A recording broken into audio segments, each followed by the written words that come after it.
Let's Mike News at 5.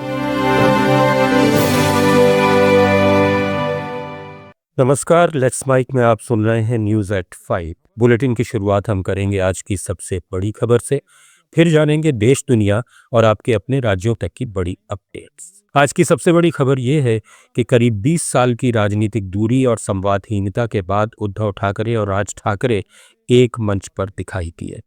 वे प्राथमिक विद्यालयों में 3 भाषा नीति को वापस लेने के महाराष्ट्र सरकार के फैसले का जश्न मनाने के लिए मुंबई में एक विशाल विजय सभा में एक साथ दिखे।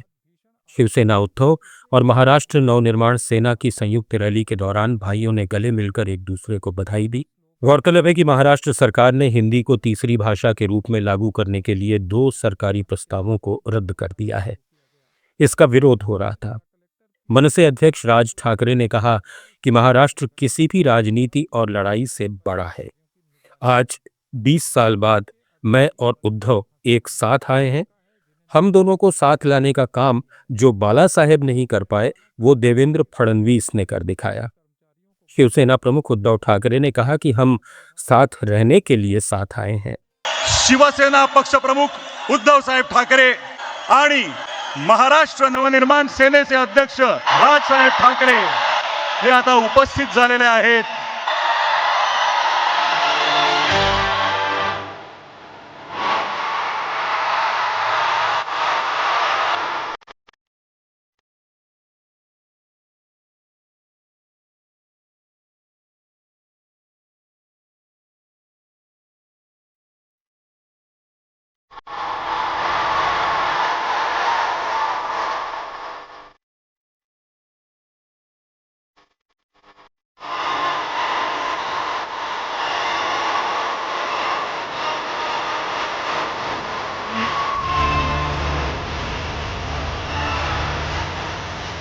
या दोन्ही नेत्यांना विनंती करतो। प्रधानमंत्री नरेंद्र मोदी 5 देशों की यात्रा के तीसरे चरण में पोर्ट ऑफ स्पेन से अर्जेंटीना की राजधानी ब्यूनस आयर्स पहुंच गए। अजीजा अंतर्राष्ट्रीय हवाई अड्डे पर उनका स्वागत किया गया। मोदी ने सोशल मीडिया पर एक पोस्ट में कहा, मैं राष्ट्रपति जेवियर माइली से मिलने और उनके साथ विस्तृत बातचीत करने के लिए उत्सुक हूं। वे अर्जेंटीना के शीर्ष नेतृत्व के साथ रक्षा, तेल और गैस, नवीकरणीय ऊर्जा, कृषि, खनन, व्यापार और निवेश जैसे कई क्षेत्रों में भारत अर्जेंटीना साझेदारी को प्रगाढ़ बनाने के तरीकों पर चर्चा करेंगे। अमेरिकी राष्ट्रपति डोनाल्ड ट्रंप ने टैक्स और खर्च में कटौती करने वाले बिग ब्यूटीफुल बिल पर साइन किए। इसके साथ ही ये बिल अब कानून बन गया है। इस बिल पर साइन करने के लिए खास सेरेमनी का आयोजन किया गया। इस दौरान आसमान में फाइटर जेट्स ने उड़ान भरी। ये बिल कल अमेरिकी संसद के निचले सदन हाउस ऑफ रिप्रेजेंटेटिव्स से पास हुआ। बिल के सपोर्ट में 218 जबकि विरोध में 214 लोगों ने वोट डाला। इसी बिल को लेकर ट्रंप और इलॉन मस्क ने एक दूसरे के खिलाफ तीखी बयानबाजी की थी। फलस्तीन के उग्रवादी संगठन हमास ने कहा है कि वो इजराइल के साथ 60 दिन के युद्ध विराम प्रस्ताव पर तुरंत बातचीत के लिए तैयार है। ये प्रस्ताव कतर की तरफ से दिया गया था। इजराइल बुधवार को ही इस युद्ध विराम प्रस्ताव को मंजूरी दे चुका है। हालांकि पहले भी दोनों पक्ष कई बार समझौते के करीब पहुंचे थे, लेकिन आखिरी समय में छोटी छोटी बातों पर सहमति टूट गई थी। इससे पहले ट्रंप ने ट्रुथ सोशल पोस्ट में हमास को चेतावनी देते हुए कहा था कि मुझे उम्मीद है कि हमास इस सौदे को स्वीकार कर लेगा, वरना उसके लिए हालात और खराब हो जाएंगे। 7 अक्टूबर 2023 से शुरू हुई इजराइल हमास जंग में अब तक 56,000 से ज्यादा लोग मारे जा चुके हैं, जबकि लाखों को अपना घर छोड़ने के लिए मजबूर होना पड़ा है। भारतीय विदेश मंत्रालय ने दलाई लामा के उत्तराधिकार पर कहा है कि भारत सरकार आस्था और धार्मिक प्रथाओं से जुड़े मामलों पर न तो कोई रुख अपनाती है और न बोलती है। आगे भी ऐसा करती रहेगी। हमने दलाई लामा के बयान से संबंधित रिपोर्ट्स देखी हैं। विवाद की शुरुआत तब हुई जब दलाई लामा ने खुद 2 जुलाई को हिमाचल में कहा था कि उनके उत्तराधिकारी को मान्यता देने का एकमात्र अधिकार तिब्बती बौद्ध गुरुओं को है। दलाई लामा ने चीन का नाम लिए बगैर कहा था कि किसी और को इस मामले में हस्तक्षेप करने का अधिकार नहीं है।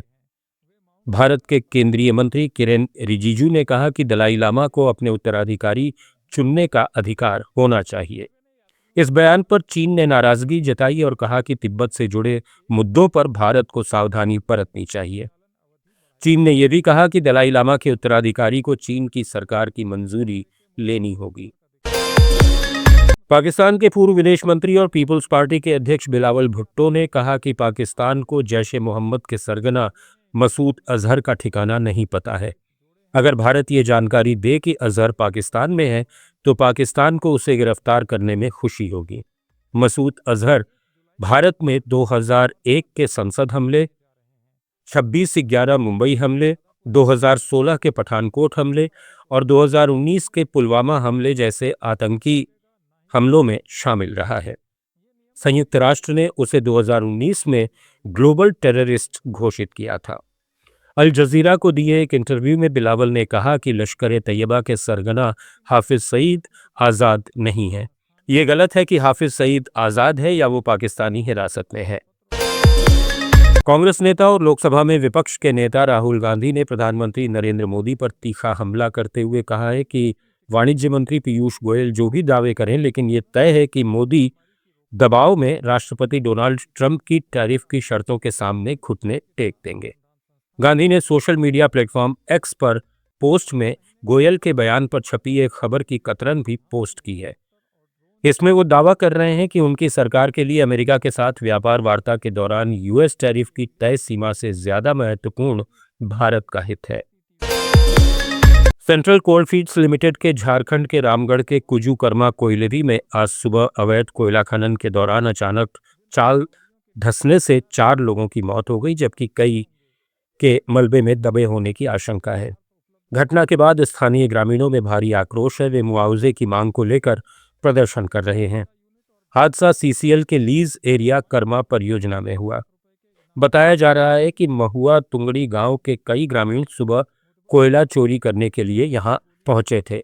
इसी दौरान कोयले का एक बड़ा हिस्सा अचानक धंस गया, जिसकी चपेट में कई लोग आ गए। हादसे के बाद मौके पर चीख पुकार मच गई। लालू प्रसाद यादव 13वीं बार राजद के राष्ट्रीय अध्यक्ष बने हैं। पटना के बाबू सभागार में राजद की राष्ट्रीय कार्यकारिणी की बैठक में इसका ऐलान किया गया। वे 2028 तक राष्ट्रीय अध्यक्ष चुने गए हैं। राष्ट्रीय अध्यक्ष बनने के बाद लालू यादव और राबड़ी देवी ने कार्यकर्ताओं और पार्टी नेताओं का हाथ हिलाकर अभिवादन किया। अधिवेशन की अध्यक्षता पार्टी के राष्ट्रीय निर्वाचन अधिकारी डॉक्टर रामचंद्र पूर्वे ने की। लालू यादव ने बीते 23 जून को पटना स्थित पार्टी कार्यालय में अध्यक्ष पद के लिए अपना नामांकन दाखिल किया था।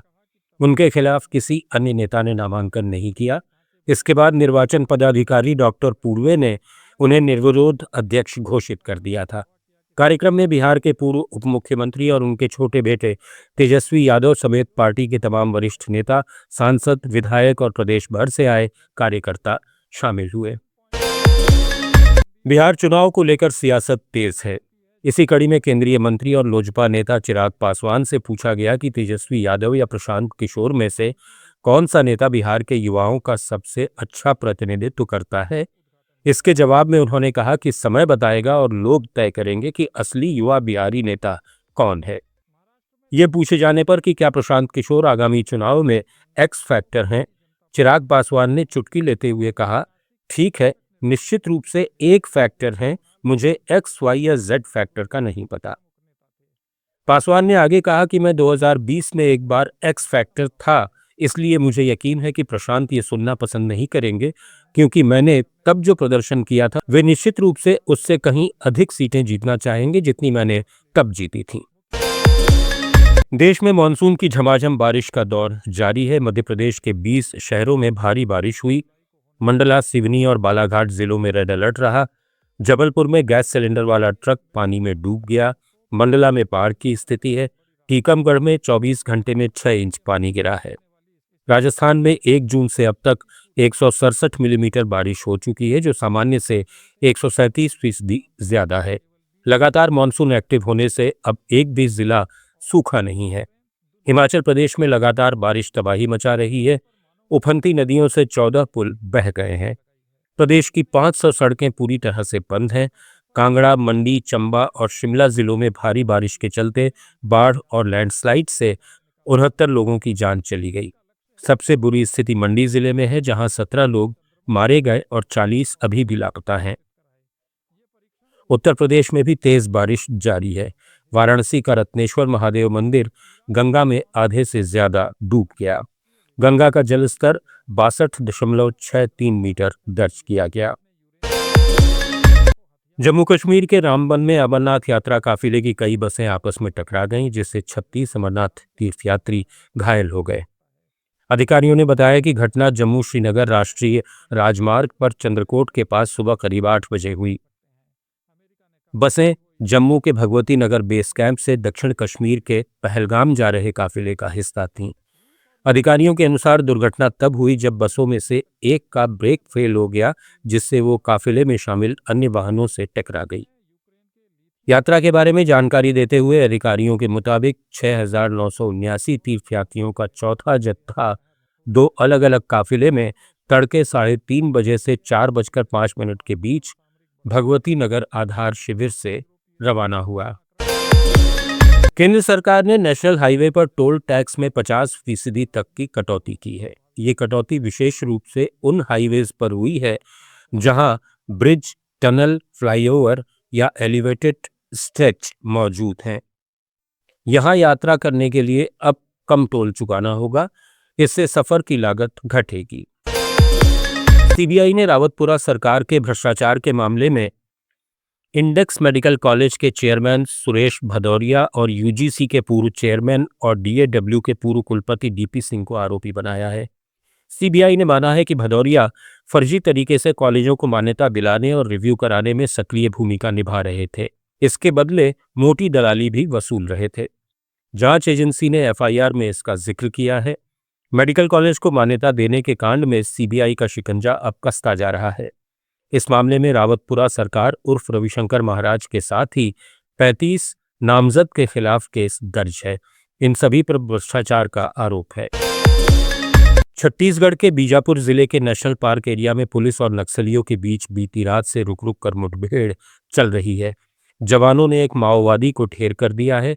आज सुबह मारे गए नक्सली का शव हथियार समेत बरामद किया गया।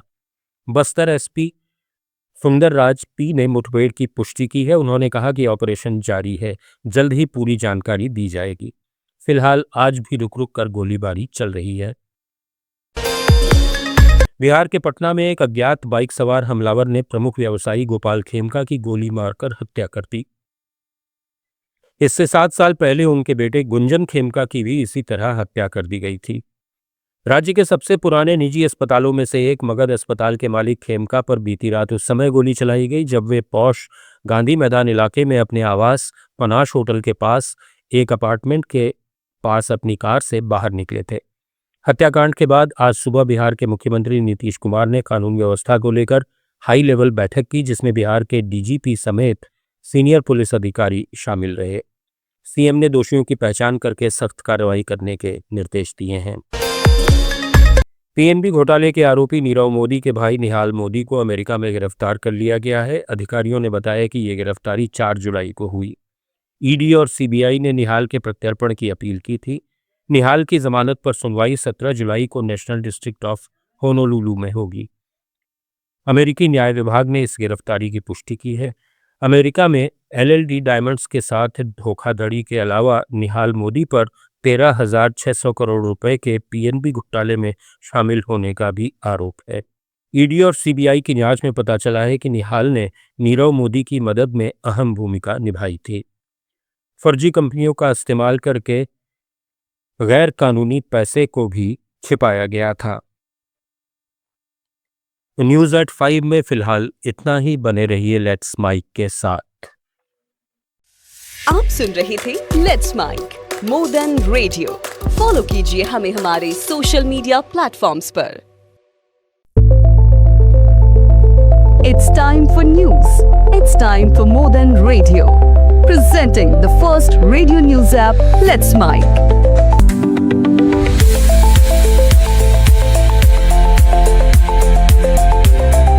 Download the app now from Play Store. Available both on Android and iOS mobile phones. Follow us on YouTube, Instagram, Twitter, LinkedIn, Facebook, Telegram, WhatsApp, Snapchat. Let's talk, let's connect, and let's mic.